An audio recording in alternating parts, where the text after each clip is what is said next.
ఈరోజు ఏం కర్రీ చేసినా? రొయ్యల వేపుడు. Simple recipe. రొయ్యల రొట్టు కూడా ఉంటుంది, వేస్తాను చూద్దు తిందు కానీ. ఓకే, ఆయిల్ వేసుకోవాలండి.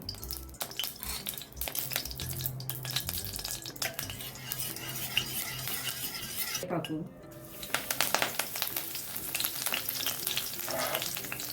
కరివేపాకు వేస్తే నీసు వాసన పెద్దగా ఉండదు. రొయ్యలు వేసేయాలండి.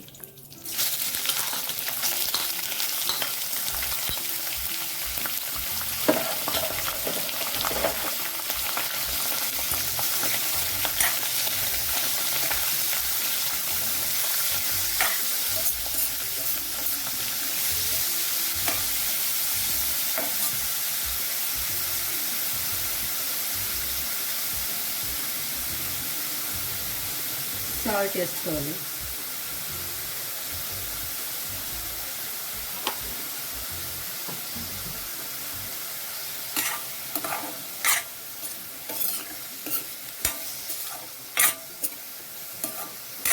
వేగుతున్నప్పుడు వేయాలా?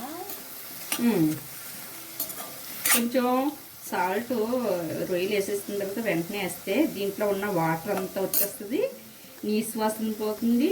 తర్వాత నెక్స్ట్ ఏంటంటే ఇది రొయ్య చాలా రుచిగా ఉంటుంది అనమాట. దీంట్లో వాటర్ అంతా పోయి బాగా వేగి. ఏంటి, హై ఫ్లేమా, లో ఫ్లేమా, మీడియమా? ఏ ఫ్లేమ్లో పెట్టుకోవాలి? మీడియం దాంట్లో పెట్టుకోవాలి. ఎంతసేపు పడుతుంది? ఈ వాటర్ అంతా ఇంకిపోయేదాకా చేయాలి. అంటే ఇప్పుడు జనరల్గా నీళ్ళు వండుకోవడానికి ఎన్ని నిమిషాలు ఎగినట్టు? ఈ వాటర్ ఇంకిపోతే అప్పుడు మనం అల్లం వెల్లుల్లి పేస్టు, మసాలా, వాటర్ ఇంకిపోయింది. వాటర్ ఇంకింది కాబట్టి ఇప్పుడు అల్లం వెల్లుల్లి పేస్ట్ వేసుకోవాలి. నీసు కాబట్టి ఎక్కువ పడుతుంది.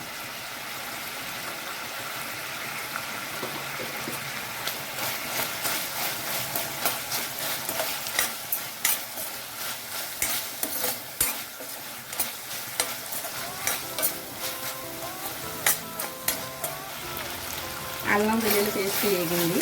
ఇప్పుడేమో ఉల్లిపాయ పేస్ట్, కొంచెం ఉల్లిపాయ పేస్ట్ అని వేసుకోవచ్చు, ముక్కలన్నీ వేసుకోవచ్చండి.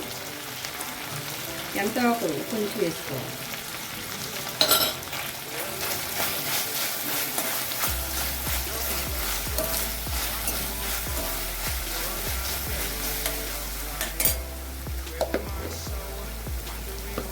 తర్వాత పసుపు వేసుకోవాలి.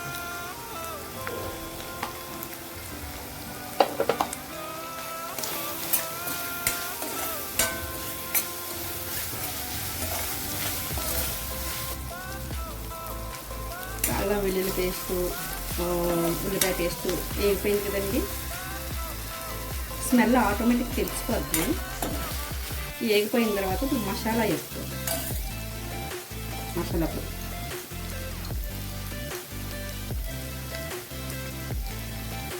కానీ ఎక్కువ పడుతుందండి మసాలా. పచ్చిమిర్చి అండి, కొత్తిమీర. ఫ్లేవర్ బాగా వేగి మంచి వాసన వస్తుంది, స్మెల్ కూడా రాదు, నీటి వాసన.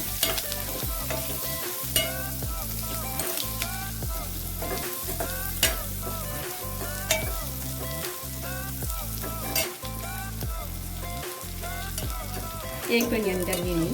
కారం వేసుకోవాలి. లాస్ట్లో కారం వేసుకుని మనకి ఎంత కావాలో అంత.